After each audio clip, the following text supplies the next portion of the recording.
వంటి వినియోగం చెప్పు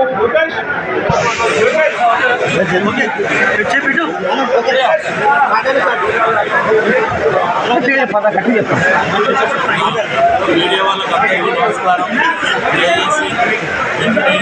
మీడియా మీ అందరికీ ధన్యవాదాలు. మా కోసం ఇక్కడ దాకా మీదకి వచ్చి మరి మా కష్టాలన్నీ గవర్నమెంట్ దాకా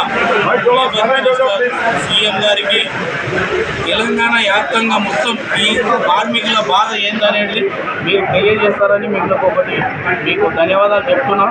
మేము బిల్డర్లకు కానీ ఓనర్లకు కానీ ప్రతి వాళ్ళకి మా సమ్మె కోసం ఎందుకు చేస్తున్నాం అనేది వాళ్ళకు కూడా తెలుసు. అన్ని రేట్లు పెరిగిపోయినాయి. మా రేట్లు 10 ఏళ్ళు అయిపోయింది. 10 ఏళ్లలో రూపాయి పెంచుకుందామంటే మా మిత్రులకు పనులు ఇయ్యక ఒక్కబడి మేస్త్రీలు కానీ బిల్డర్లు కానీ ఆ రేటు ఈ రేటు వలన ఇబ్బందులు పెడుతూ రేట్లన్నీ డౌన్ చేశారు. ఆ రేట్ల వలన మేమందరం నష్టపోతున్నాం.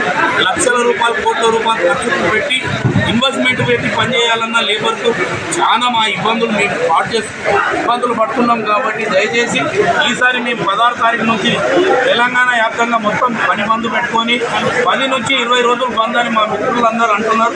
మా రేట్ల సాధన కోసం మేము ఖచ్చితంగా మా రేట్లు పెరగాలని ఈ పోరాటానికి మాకు రేట్లు పెరిగితే మేమందరికీ మళ్ళీ సహకరించి మేము పనులు చేసి పెడతాం.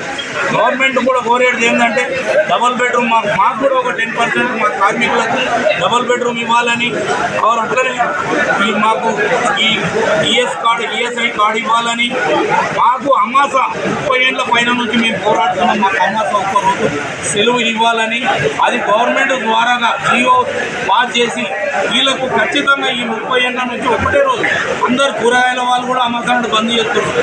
గోల్డ్ వాళ్ళు బంద్ చేస్తున్నారు. ఆ కార్పెంటర్లు బంద్ చేస్తారు. మంగళవాళ్ళు కూడా బంద్ చేస్తారు. మరి మేమేం పాపం చేసినాం? మాకు మా ఈ సాధన కోసం గవర్నమెంట్ కూడా గుర్తించి మాకు అమాస ఖచ్చితంగా బంద్ ఇవ్వాలని మేము కోరుతున్నాం. దీన్ని బట్టి మేము ఈ 16 తారీఖు నుంచి సమ్మె చేయబోతున్నాం.